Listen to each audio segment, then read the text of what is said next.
another monthly meeting of the Rhinebeck Historical Society. My name is Mike Frazier. I'm one of the board members of the Historical Society. This evening, and I'm going to skip off camera for just a second here, we are delighted, not for the first time, not for the second time, but I think it's about the fifth time, to somewhere in that ballpark, Tony, to have Tony Musso as a guest here. And I know he's not selling any books this evening, but I just want to remind everybody that he is the author of FDR and the Post Office, bless you, of Hidden Treasures of the Hudson Valley. And this is not the same book. Hidden Treasures of the Hudson Valley, Volume 2. Also of Rock and Roll, that's not the title, but it is the subject. Setting the Record Straight. Setting the Record Straight about music and artists from the rock and roll period in 1950s and 1960s, a 2-volume production. And what am I missing? Hidden Treasures of the Catskills. Yes. And Statsburg, A Village Lost in Time. Yes. Terrific resources, and Tony also writes a weekly column that appears in the Poughkeepsie Journal, and his emphasis, the emphasis that all of us find important on local history is one that you give us a lot of support for, and by being able to provide that kind of publicity makes a lot of difference, Tony. He's here this evening to talk about Eleanor Roosevelt, and I've already taken far too much time. And better that you hear from the person that we're here to hear from tonight. Tony, floor is yours. Thank you, Mike, very much, and it's a pleasure to be back here again. Again, another great turnout. I'm always pleased to be here. There's two things that are different. I'm usually here in February every year. And so it's really nice to come with a short sleeve shirt instead of all wrapped up with my snow parka. Anyway, yes, this is the first presentation I'm doing here that is not associated with a book that I wrote. I haven't had a book in 2 years. The one that I'm writing now is really, I'm struggling through it because there's so much research and phone calls with Richmond, Virginia and Baltimore, Maryland. And it's called An Unlikely Cadet, Edgar Allan Poe at West Point.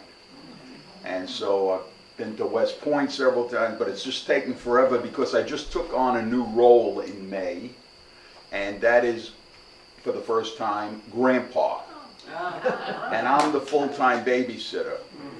So every time I go to write something, she knows it. And she starts crying, then I put her on my lap, figuring she'll be happy, and I can go on typing, and then we both end up watching Disney cartoons.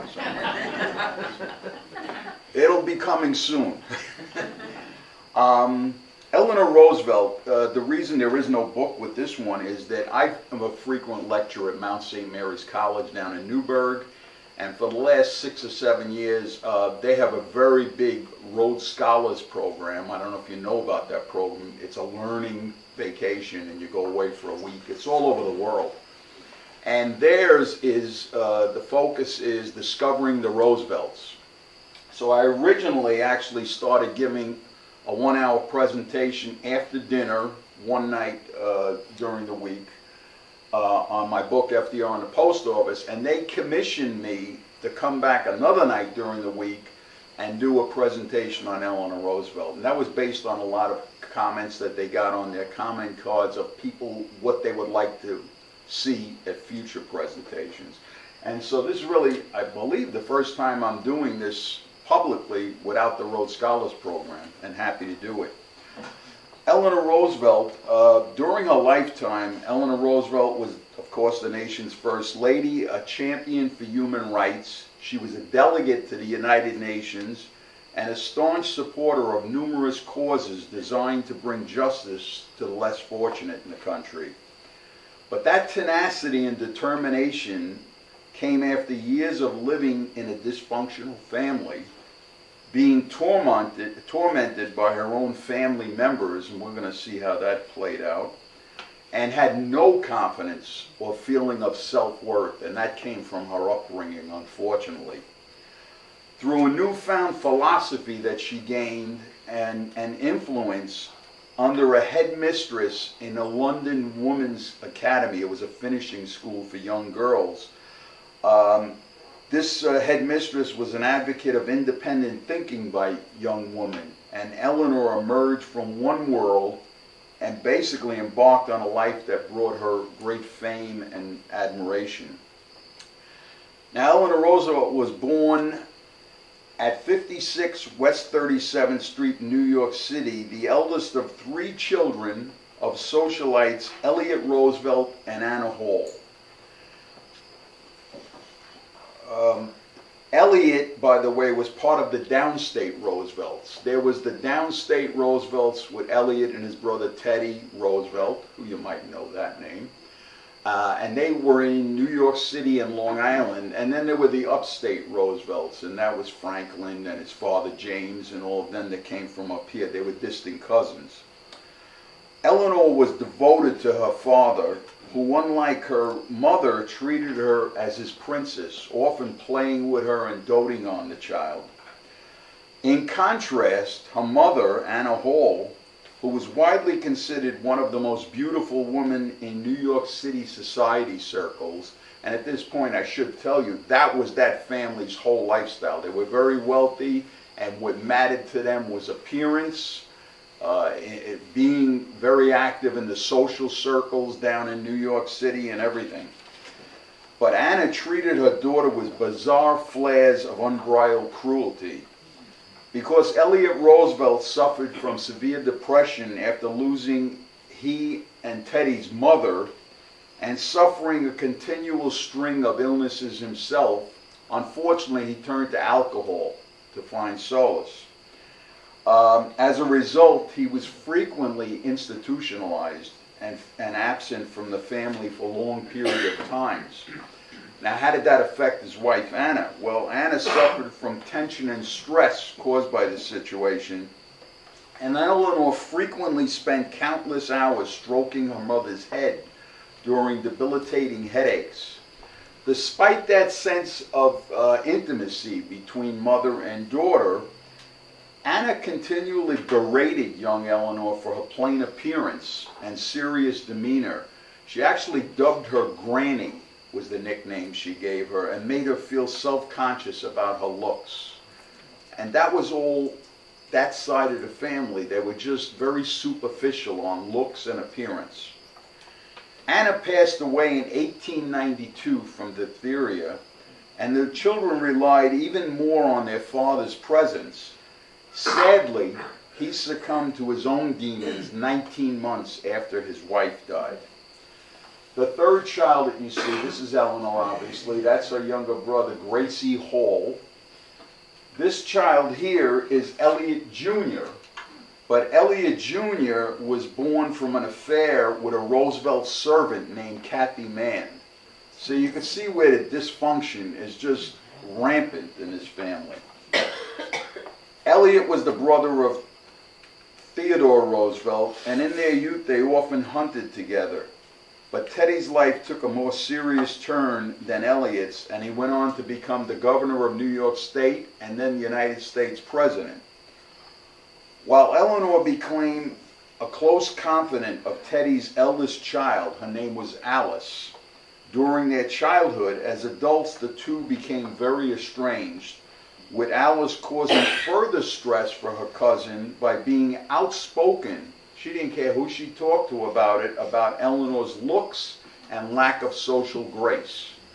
So you could see how this was all weighing on Eleanor during her entire childhood. The fact that Eleanor was Teddy's favorite niece also threw gasoline on that fire, because Teddy was basically absent from the first part of Alice's life, and we'll go into that. Eleanor and Alice grew to loathe each other as time passed, and Alice got great pleasure over beating Eleanor to be featured on the cover of Time magazine by 11 years. But let's look at reality. In February 1922, This was Alice, featured on the cover as a socialite. That's what she was featured as. Well, in the November 1933 issue of Time magazine, Eleanor Roosevelt was featured on Time, but as the First Lady of our country. Big difference, at least in my mind. Alice Roosevelt Longworth was a writer and a prominent socialite. She lived an unconventional and controversial life. She married Congressman Nicholas Longworth III in 1906, 1 year after Eleanor and Franklin got married. But her only child, a daughter named Pauline, was the result of an affair she had with Idaho Senator William Edgar Bora. During a 1974 60 Minutes interview with Eric Severoid, and believe me, I remember watching this because I got out of the Army in '71, and I remember 60 Minutes was the only show I went out of my way to watch. And I remember seeing this show. She described herself on the air as a hedonist. Well, at least she wasn't delusional. In her home in Washington, D.C., a pillow, which can be seen in this picture here, resting on the living room couch, had the embroidered words, "If you can't say something good about someone, sit right here by me." Alice was a piece of work. When Eleanor began writing her My Day newspaper column, Alice started writing a rival column titled What Alice Thinks. Well, Eleanor Roosevelt's column, My Day, lasted 27 years and only ended when she died in 1962. Alice's column lasted 18 months, so apparently nobody really cared what Alice thinks. When her father occupied the White House, Alice was dubbed the Other Washington Monument, or Princess Alice. In the end, and I think this is extremely, extremely sad, she refused an invitation to attend Eleanor, her first cousin's funeral when Eleanor died, perhaps as one last slight against her cousin. We're talking about very dysfunctional behavior and upbringing and everything else. Now, with both her parents deceased, Eleanor and her brother Gracie Hall Roosevelt was sent to live with their grandmother Hall and his mother in Tivoli, New York. This is actually on Woods Road. It's just north of the village of Tivoli. And I knew the fellow that owned this. He lived in Kingston. This was probably about 10 years ago. And it was up for sale, and I got to go inside. You talk about a handyman special. It was really crumbling. And now they recently sold it for $2.4 million. It's being totally restored. Well, they were sent to live up here, and their younger brother, the one that was born from an affair, he died in infancy. He did not live to his first birthday. This was a pretty dangerous place because Eleanor and Hall, the family did not call him Gracie, they called him Hall. They entertained themselves on the ground of Grandmother Hall's Oakwood Terrace estate. However, Eleanor's two uncles lived at the home with their mother, and they were full-blown alcoholics. And they were known for going up in the attic windows here, drunk as a skunk, shooting rifle rounds out on the property. And that was a concern because Eleanor and her brother were playing on the property. Eleanor astounded the Hall family by reading every single volume that was housed in Grandmother Hall's extensive library in the mansion. She read every book there. She was still filled with insecurities and considered herself, in her words, the ugly duckling of the family. How sad, at that age. While many accounts state that Eleanor was miserable living on this estate, what she was really miserable about was the strict and overpowering personality of her grandmother. That was the first person that was really, she didn't berate her or anything, but she was so overpowering that she controlled every move that Eleanor and her brother made. Now, Eleanor and Hall were privately tutored here, until 1898 when Grandmother Hall sent Eleanor at 15 years old to the prestigious Allenwood Academy in London, England. It was a finishing school for girls with privileged family lineage. Surprisingly, Eleanor embraced the college, and by her last year there in 1902, had become one of the most popular and admired students at the school, and you could easily pick Eleanor out because at 5 feet 11 inches tall, she's right in the center of the back row. But notice, when I saw this picture, something jumped right out at me. Everyone is kind of straight and looking right at the camera, and yet Eleanor, you could still see her with a little tilt of the head.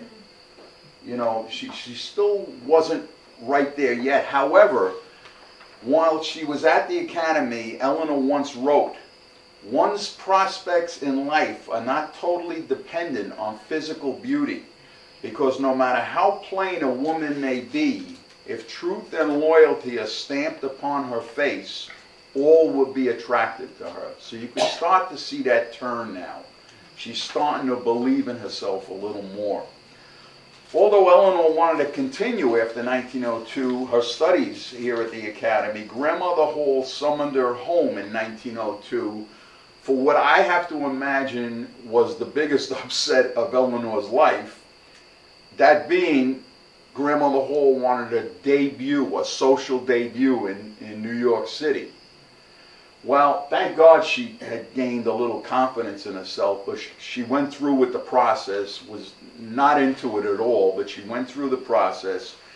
And after that, she began to immerse herself in a variety of socially conscious activities down in New York City, and she would stay for extended periods in Grandmother Hall's townhouse down in Manhattan.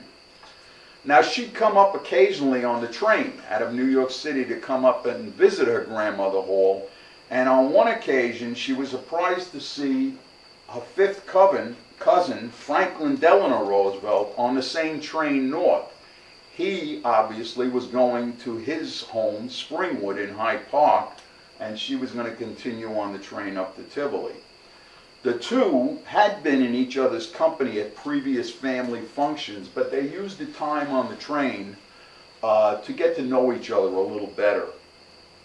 A budding romance began between members of the two branches of the Roosevelt family, and despite FDR's mother, Sarah, vehemently opposing the relationship, Sarah thought that Franklin should align himself with a more prominent socialite. It was that simple. And, you know, I have my own impressions from doing so much research on the Roosevelts, and Sarah especially. I just did the music lecture at Arbor Ridge yesterday, just down the road, at the rock and roll lecture. And my funny line for that is, I always feel that the song that was written back in the early 60s, Mother-in-Law, was written about Sarah. and believe it or not, this is Ellen. I didn't notice this till the last lecture I gave. This is Eleanor's bag. You could see her holding it. I always thought the way Sarah's hands were, I thought it was a broom. Doesn't it look like a broom? And I was like, oh my God. Yes. Anyway, what she did to try and, she definitely did not want him involved with Eleanor. She thought she was much beneath her. So what she did was, she took Franklin on an extended tour of the Caribbean, feeling that the time apart from each other would let this romantic notation fall apart. Well, they'd been writing clandestine letters back and forth to each other the whole time, and as soon as they got back from the cruise, Franklin and Eleanor announced their engagement, much to Sarah's chagrin. The marriage was scheduled for Teddy Roosevelt being in New York City, because then president, he had a very busy schedule. And so, you know, this picture here is kind of telling too.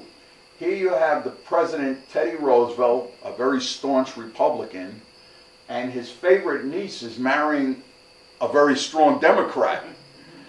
But I did get a couple of notes here and there in some research that I was doing, that Teddy did tell Eleanor that he very much admired Franklin. And despite their political differences with parties and everything, he really thought he was a fine man. So anyway, they figured out that the date they can get married was March 17th, 1905, and that's because Teddy Roosevelt was in New York City to oversee the St. Patrick's Day parade. And so on their wedding day, this is not a picture that's seen too often, but I got permission to use it from the archives. And this is Eleanor in her, I know she doesn't look happy. She doesn't look too happy, but I'm sure she was. That is until this happened. Right after the wedding, Sarah presented the newlyweds with a grand gift. And that was this brownstone apartment in New York City. That was a pretty nice wedding gift. I think my parents gave me a tent and a canteen. But anyway, but this came with a catch, because this was a beautiful brownstone, but before the newlyweds moved in, Sarah didn't tell them. She bought this brownstone. And before the couple moved in, she had contractors put doorways between, they knocked the walls down and put doorways on every floor so she could come and go as she pleased, which was not too good for Eleanor's sake. She didn't care for that. Despite Sarah's constant intrusions and just visiting at will, along with Eleanor's discontent of them, and when she would complain to Franklin, you know, come on, your mother's, you know, Franklin just kind of ignored it. He didn't, there was a chemistry with his mother and him, and he didn't want to cross that chemistry. Well, anyway, they started their own family a year after they were married in 1906 with the birth of their first child, Anna. The couple eventually settled into Springwood, right up here in Hyde Park, which was the Roosevelt family estate that was the home of FDR's mother, Sarah. And she never let Eleanor forget that she was living in her home. If I'm being harsh on Sarah, I'm sorry. I'm just reporting the facts. Of the many images taken of the newlyweds and Sarah Roosevelt, one can almost feel the tension that existed between the domineering mother and the new wife of Franklin. Now, this is what I'm talking about with the overpowering in his life. She went from Grandmother Hall, a very overpowering figure, and then finally gets out on her own, gets married, and Sarah's her mother-in-law. The couple had 6 children in all, 5 which survived. After Anna, they were followed by James in 1907, Elliot in 1910, Franklin Jr. in 1914, and the youngest child, John, in 1916. Another child, who was also named Franklin, died in infancy in 1909. Eleanor gave birth to 6 children in the first 12 years of her marriage. So she was either giving birth or taking care of an infant for the first 12 years. Now, because of her own dysfunctional childhood and growing up in kind of a dysfunctional family, try as she did, Eleanor found motherhood very challenging. She once commented about motherhood, "It did not come naturally to me to understand little children or to enjoy them." And here she had 6 children. In the Doris Kearns Goodwin book, which is a great book on the Roosevelts, it's titled No Ordinary Times, Eleanor's children, while being interviewed for the book, remembered her as a dutiful but preoccupied mother who read to them in bed, heard their prayers, and tried to teach them right from wrong. Fortunately or not, in their younger years, Sarah Roosevelt, well, okay, this is another part where she, yeah, I got ahead of myself, it skipped 2 slides. Fortunately, Sarah Roosevelt was there to assume most of the daily mothering chores. And actually what happened was the trouble that started really getting tense over the children didn't happen until the children were like 12, 13 years old, because Eleanor had her own opinions on the way they should, go to church and Sarah's were a little different than hers, and that's when the real friction came in over the children.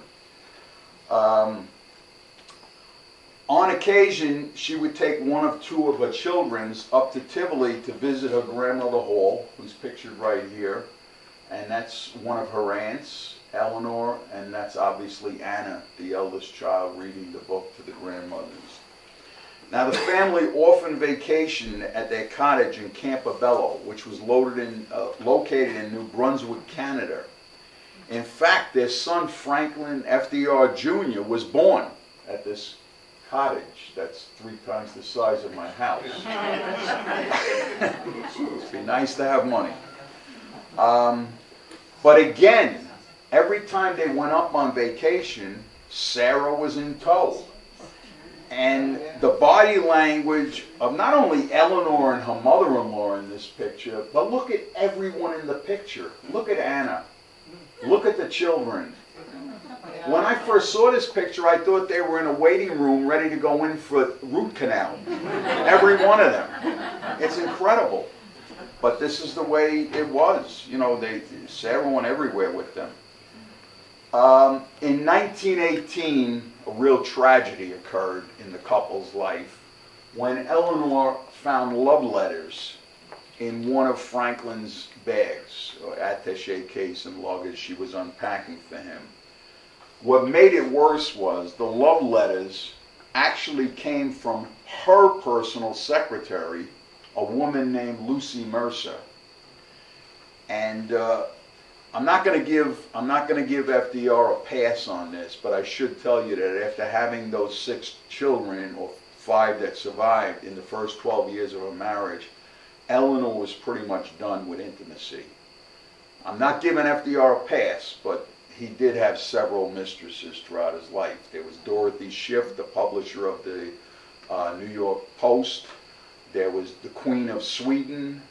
There was Lucy Mercer.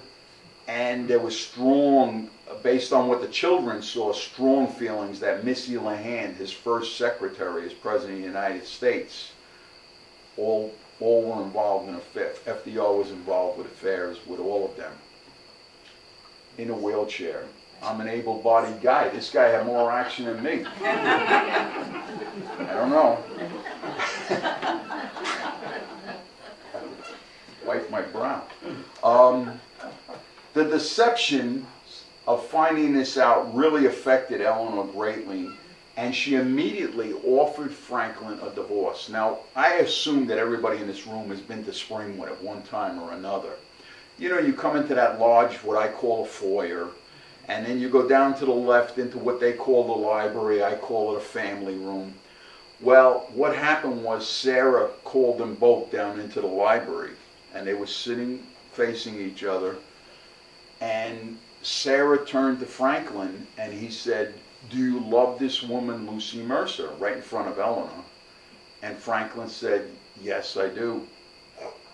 And so again, Eleanor said, "I will grant you a divorce. It won't be a problem. We'll just get divorced." Well, Sarah stepped in and forbade the couple from getting divorced because she was worried that it would cause a blemish on his future career, politics or whatever, because he was already starting to hold local positions. What she did, she went further than that. She threatened to cut off Franklin's inheritance completely. If he got a divorce from Eleanor, he would have to move off of Springwood and he's on his own. Obviously, they didn't get a divorce. Although the couple's marriage continued until FDR's death in 1945, this unloyal act on the parts of her husband and her personal secretary definitely set the course for the couple's future. And they had a very strained personal relationship. But that said, they had great admiration for each other. And professionally, or in public, they were, I would say, the first power couple of politics this country has ever known. You know, you talk about other like Clintons and all of this. they were the first power couple, and we're going to go into that a little more as we go along here. In 1928, having already held local political positions, FDR began to campaign for the United States governor's position. He won it and held it from 1929 to 1932. He subsequently secured the Democratic nomination for U.S. President, and this is him on his very first inauguration day. And he held this position for 4 consecutive terms, the only person in our country that will ever hold it for 4 terms, because when he died in 1951, they passed legislation that said 2 terms and out. So he was the only one to serve these 4 terms. Eleanor found a newfound confidence as her role of First Lady in the United States, and it brought her a great deal of exposure. She was determined to support causes that interested her. You can see the quote up here, "No one can make you feel inferior without your consent." That was probably a carryover from the Allenwood Academy, and when she became First Lady, she lived by that edict. This image finds her in front of the Women's Right to Vote display at, I'm talking to locals now, the old FDR Presidential Library. If you remember when all the displays were... Go back one. Go back one. Okay. Go back a couple. Go back to... Why does this keep happening to me? There it is. All right. Let me go on to this one. I'm just going to skip with it. Okay, when FDR won the election to the U.S. President, Eleanor became a First Lady of firsts very quickly. I'm going to watch the screen. This is the old FDR library, which I'm sure many of you remember it back in those days before it was all video and everything was, you know, digitalized and everything. I remember this display the first time I visited the library. Now, getting back to the First Lady of First, she was the first... Why is this doing this to me? She was the First Lady ever to fly in an airplane. She was the First Lady ever to testify to Congress. That was unheard of. First Lady testifying to Congress. She was the First Lady to speak at a Democratic National Convention, and that happened in 1940 when she went, and FDR was going what turned out to be his last term of office as president. She repeated this feat in 1960 when she was strongly supporting JFK for president. So she was the First Lady to ever speak, and I'm not sure if another First Lady has done it since. Maybe Hillary Clinton, but I can't think of any others that would have done it. She was a requested speaker at many functions throughout the country and happily accepted as many as her schedule could accommodate. And this is her speaking at the 1933 Chicago World's Fair. So that would have been probably right after Franklin Roosevelt was elected, because he was elected March 1933. Her prowess became obvious to all when in 1939 she came to the support of an African-American operatic soprano named Marian Anderson. When the Daughters of the American Revolution, an organization, by the way, that Eleanor belonged to, and when they refused, they barred Marian Anderson from singing at a Howard University concert which was being held at Constitution Hall. Now, what does the DAR have to do with that? Well, they own Constitution Hall, and they wouldn't let Howard University hold a concert with an African-American singing. And Eleanor went ballistic. She just couldn't believe that. She immediately sent a telegram to the president of Howard University. "I regret extremely that Washington is to be deprived of hearing Marian Anderson, a great artist." That didn't stop her.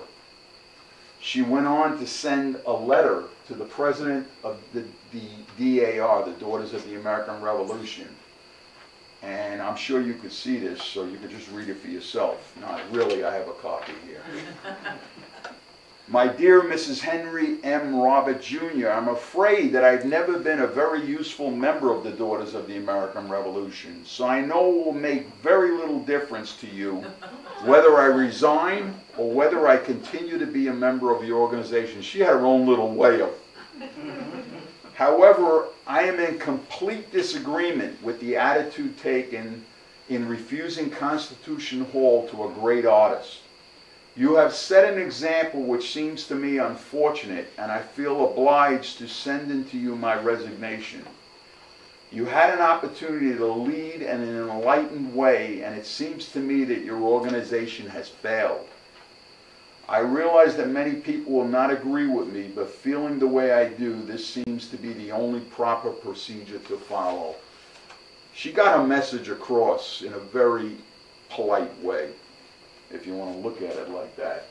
Well, anyway, on April 9th, 1939, through Eleanor, the First Lady's support, Marian Anderson performed on the steps of the Lincoln Memorial to an estimated 75,000 people, and it went out broadcast to millions more on radio because, again, Eleanor Roosevelt arranged for all the radio stations to broadcast her. So she reached far more people than she could have reached at Constitution Hall. In 1941, the United States declared war after the Japanese attacked Pearl Harbor in a surprise bombing. Somewhat acting as the legs, the ears, and the eyes of the president, and this is why I said they were really a power couple working together, Eleanor began an aggressive series of tours overseas to both encourage American troops and bring them a humanitarian presence amidst the ravages of war.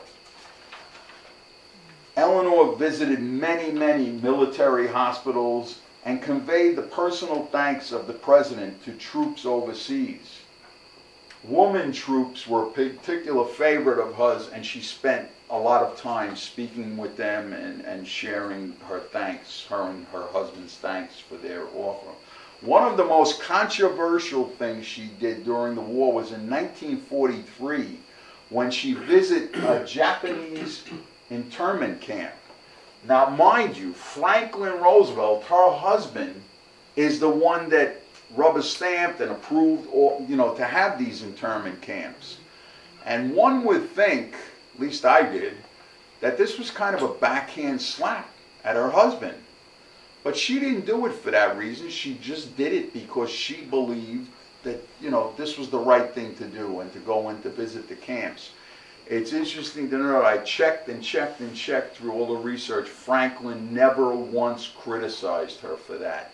In fact, she shared a lot of her personal feelings with him, and on many occasions, he incorporated that into his own policies. He had a lot of respect for her, and this was one of the things. She also, that same year in '43, visited with King George and Queen Elizabeth, who was still recovering from the hot dog picnic at Top Cottage. And but this was nothing new to Eleanor, the war, going out and being FDR's eyes and ears, because he couldn't go to these places. Well, in peacetime, when working conditions in the coal mines in this country were really, really causing a lot of health conditions and everything, it was Eleanor who went down into the coal mines and put the coal miner's hat on and experienced it firsthand rather than just talking to some miners. No, she wanted to see it. And I was talking earlier about the WPA post office here in Rhinebeck. Well, there were 5 WPA post offices in Dutchess County. Franklin Roosevelt took very good care of his neighbors in Dutchess County, even though they never voted for him for governor or for president. But anyway, she would routinely go out to WPA sites. Now, I was in public relations office for my career with the Postal Service. I had a 38-year career with them, and I was a writer, editor of a monthly magazine, and I was a media spokesperson. And I can tell you, just looking at this picture, this guy didn't just happen to stroll into the picture. This is called a photo op. He came in with the sign, USA Work Program, WPA. He's standing there, the First Lady's there.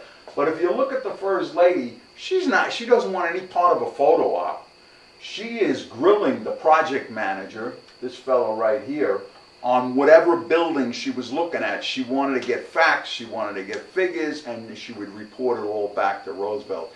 So she really, I would have to say, in situations like this, in the coal mine and overseas during the war, she was like a co-president when you think about it. She was the president visiting, you know, when Franklin couldn't do it. And I really have a lot of admiration for her for that. Eleanor developed a close circle of her own friends and just kind of isolated herself in that circle with her personal life, not so much with the public life. Although I often wonder whether Eleanor had a big part to play in the fact that Frances Perkins was the first female Secretary of Labor and the longest serving, because she served the whole 4 terms that Franklin Roosevelt was president. That could have been a little buzz in his ear from Eleanor, because she was very up on promoting women into situations like that. Now, undoubtedly, her closest relationship she had was with Associated Press journalist Lorena Hickok. She called her Hick. That was what her nickname for her. Hickok was assigned to interview Eleanor during FDR's first presidential run, and the two immediately became inseparable friends. They traveled a lot together and everything else. Now, when Hickok's journalistic integrity came into question because of her close friendship with the First Lady, Hickok quit the Associated Press and for some time moved right into the White House, and her bedroom was right across the hall from the First Lady's. The rumblings about the extent of Eleanor and Lorena's real relationship hit a peak well after Eleanor's death. It was called Empty Without You, and it was released in 1978, and they revealed another side of the supposed friendship of Lorena Hickok and Eleanor Roosevelt. I am going to read 2 clips that I took from that book, and don't shoot the messenger. This is just what I took out of the book. The first letter is from Eleanor to Hick, and it was dated March 7th, 1933. Now, what's amazing about that is Franklin D. Roosevelt was inaugurated as president on March 4th, 1933. So this is 3 days after she became First Lady. And she starts the letter, Hick, darling. And don't read into darling, because people were very flowery writing letters in those days. All day I've thought of you, and another birthday I will be with you, and yet tonight you sounded so far away. Oh, I want to put my arms around you. I ache to hold you close. Your ring is a great comfort to me. The ring she's talking about is Hickok gave her a ring to wear to the inaugural ball, and she did. And she said, I look at the ring and think she does love me, or I wouldn't be wearing it.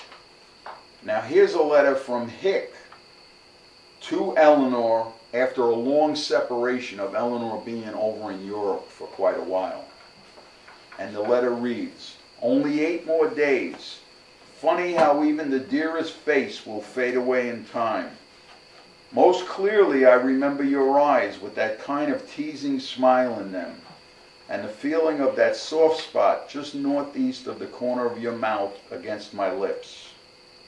That's from the book on both sides, and take it for what it is, but I felt if I was going to do a concise story about Eleanor Roosevelt, her whole life was included. Eleanor kept busy with her personal friends and business partners. she established Valkill Industries, which made fine quality furniture right on the site where Valkill is today. Her partners in that, from left to right, Nancy Cook, Marion Dickerman, and Carolyn O'Day. Now, because Cook and Dickerman were lifetime lesbian partners, and because Hickok very much disliked them, it led to the short demise of the industry. Valkill Industries was only open for 12 years, and then it finally closed down. On April 12, 1945, FDR died of a cerebral hemorrhage while at his retreat in Warm Springs, Georgia. Now, Eleanor, despite finding out from her daughter Anna, well, there's a little story that involves Rhinebeck too. You all know about Laura Delano, who lived up here in Rhinebeck, and I know the person that owns the house today. Well, anyway, she was causing some more trouble, and Anna had to fess up to the fact that through the years, the affair with Lucy Mercer never ended. And she would arrange clandestine meetings with them when Eleanor was out of town at the White House and this and that, and that Lucy Mercer was at his side when he passed away. Well, despite getting that devastating news, you can imagine you just lost your husband and now you're getting this news. Eleanor oversaw her husband's funeral in Hyde Park, and he was laid to rest in the Rose Garden at his beloved Springwood estate. Now, shortly after the funeral, Eleanor gave up life at Springwood and moved to Valkill, converted the former workspace into her cottage. And she considered this house and this property here her first and only self-owned home. So she felt very liberated by not living in, her in-laws' house anymore. And she came to here. I don't know why they put this, because like I said, Eleanor couldn't cook a lick, so I don't know. This was a photo op. I'm cooking. She continued her activism for issues she supported and became involved with more local activities in Hyde Park. And here she is at the FDR Presidential Library greeting a group of Girl Scouts. She was very, very supportive of the Girl Scouts and the Boy Scouts, but more the Girl Scouts. And she always gave advice and everything. And the FDR High School that was built in Hyde Park, which is now a middle school, but when it was built on Haviland Road, she visited the school often, and she would always be giving advice to children. She was very good with children, which is ironic when you think about the challenges she had with her own children. In 1945, President Harry Truman appointed Eleanor Roosevelt as a delegate to the United Nations.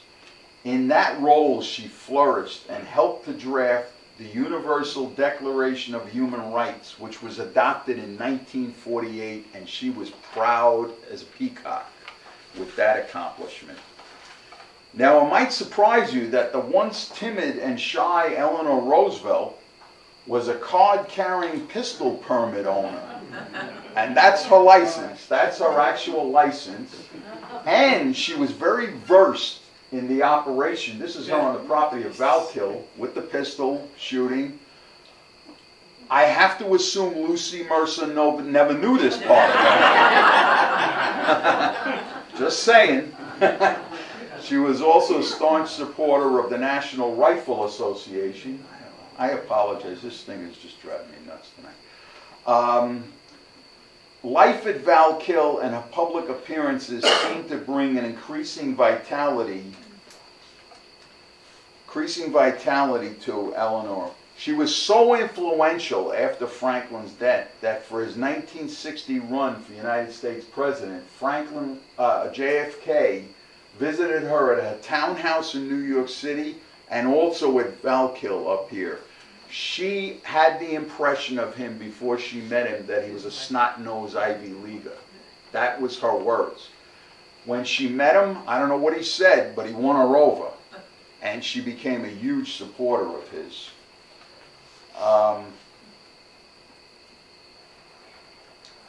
She remained a strong advocate through her death in 1962 for civil rights. Eleanor ended up writing her My Day newspaper column from 1939 through her death in 1962. And during her life, and you'll never see this happen today, just like you won't see a president last 4 terms, you will never see a first lady hosting 8 commercial radio shows. There would be so many people yelling, you know, you're taking money for the commercial shows and everything from all the sponsors. But she hosted 8 of them, and the later ones, when she was getting ill, she was accompanied by her daughter Anna and her son Elliot on those shows. She was constantly the recipient of national and international awards and tributes, and she's getting what I believe to be the Medal of Honor from the French president, likely for her action during World War II over in Europe. She even seemed more relaxed and accepting of her role as grandmother than she did as mother. Now, Eleanor Roosevelt died in November 1962 at 78 years old in her New York City townhouse on East 74th Street. This, by the way, is still a public, you can go down and visit this on East 74th Street because now it's like a learning center and everything, but it's open to the public, so you can go down there. As you can imagine, upon her death, worldwide tributes, I mean, it was headlines in every paper all around the world. 4 presidents or future president attended her funeral at Springwood. And you can see here JFK, future President LBJ, Harry Truman, and Dwight Eisenhower. That's Bess Truman, Jackie Onassis, Lady Bird Johnson. I think Dwight left Mamie home. Right? There were no pictures with her at all at the site. She was buried with her husband in the Rose Garden at Springwood. And before this occurred, there was only one first lady ever pictured on a postage stamp in the United States. Anybody want to take a guess who that was? No, before Eleanor. Martha Washington. That was it. Think about how many first ladies went. Well, Eleanor was featured on 3 postage stamps to date, and I wouldn't be surprised if another one is released in the future. This was the very first one that came out, the 5 cent, after she passed away. And this is the most recent stamp that came out, and that's in honor of her work for civil rights. Now, if you think that's pretty special, which I think it is, First Lady having 3 stamps issued, she also had 3 stamps issued in foreign countries. There was this stamp. That was the second one. And then the third one. To have a First Lady of the United States honored in 3 different countries on a postage stamp is beyond special. She was really considered by a lot of people around the world to be the First Lady, the global First Lady, and everyone admired her. Today, Valkill is a popular tourist destination overseen by the National Park Service. The Eleanor Roosevelt Center at Valkill continues her legacy with programs and various lectures promoting issues that Eleanor believed in. By the way, these places are right on the grounds of Valkill. If you have never visited them, you pass right by it going into the cottage because there's a little dirt road that turns in. And I've been there a few times, but that's where they all are. And the Eleanor Roosevelt Leadership Center hosts programs for women, and they stage a youth camp for girls every summer. So they just wrap that up for the year. But it's only for young girls. And it's to get them thinking in the right way that they can do anything they want to do, put their mind to. Eleanor Roosevelt survived a troubled childhood and constant disparaging comments by her own family, but she became one of the most influential figures in American history. Anybody know any famous Eleanor Roosevelt quotes? She made a lot of really, really impactful quotes, and I thought it'd be interesting to put some of them up here for you tonight. You must do the thing you think you cannot do. And boy, did Eleanor do that after the upbringing she had.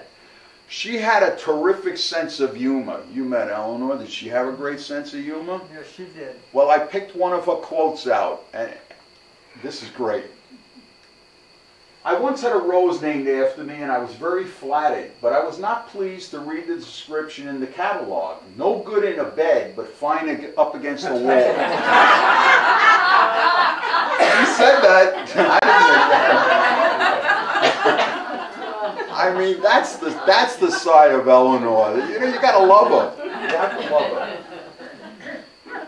Do what you feel in your heart to be right, for you'll be criticized anyway. You'll be damned if you do and damned if you don't. And like I said, she always liked to give advice to children. Children, listen carefully when you speak to others. In other words, don't just speak. Listen to what you're getting back. The purpose of life is to live it, to taste experience to the utmost, to reach out eagerly and without fear for newer and richer experience.